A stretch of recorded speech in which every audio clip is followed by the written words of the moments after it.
we can rearrange trig functions using trig identities and then apply the derivative rules. So tan x can be written as sine over cosine x, and that allows us to use the quotient rule to evaluate the derivative. So we have low d high, which is cosine x, and then minus the high function by the derivative of the lower function, which is minus sine x. And that's divided by the square of the lower function. So using the trig identity, we get 1 in the numerator, and that's equal to sec squared x.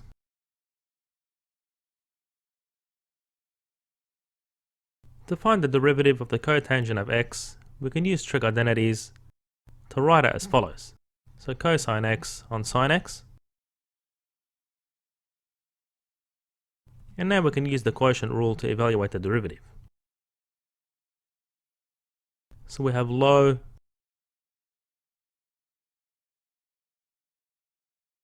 d high, which is minus sine x, minus high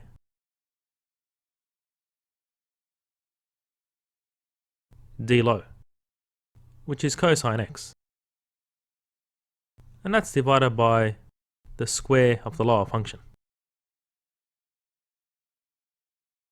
So we can write this as minus sine squared x plus cosine squared x, which gives minus 1 in the numerator using the trig identity.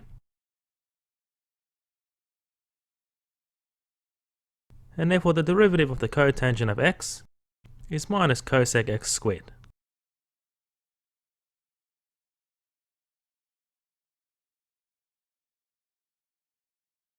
Let's find the derivative of sec x, which can be written as 1 over cosine x using the trig identity.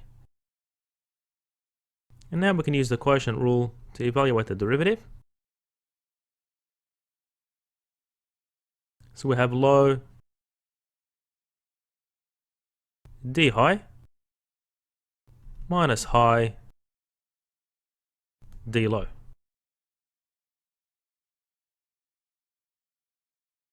And that's divided by low squared.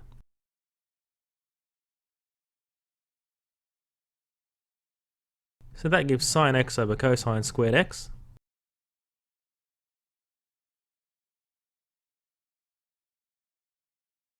which is also equal to 1 over cosine x by sine x on cos x.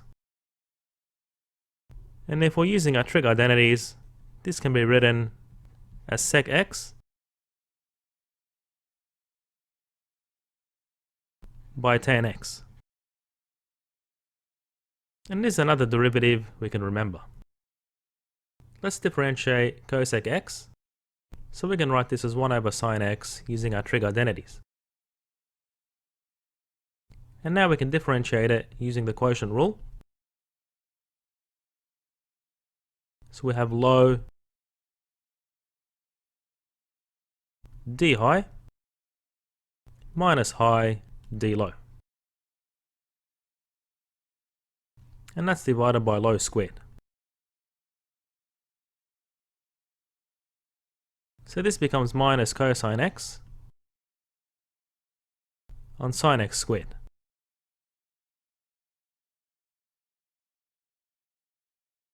And therefore, we can write this as 1 over sine x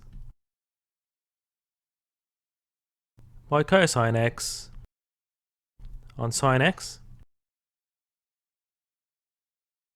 And using our trig identities, this can be written as minus cosec x by the cotangent of x. And this is another derivative we can remember. Let's evaluate the derivative of this product of two functions. Now we could rewrite this as e to the x on sine x and use the quotient rule, or simply remember the derivative of cosec x. and use the product rule. So we keep e to the x constant, and the derivative of cosec x is minus cosec x by the cotangent of x, as we've seen previously. And then we take the derivative of u, which is e to the x, and keep the second function constant.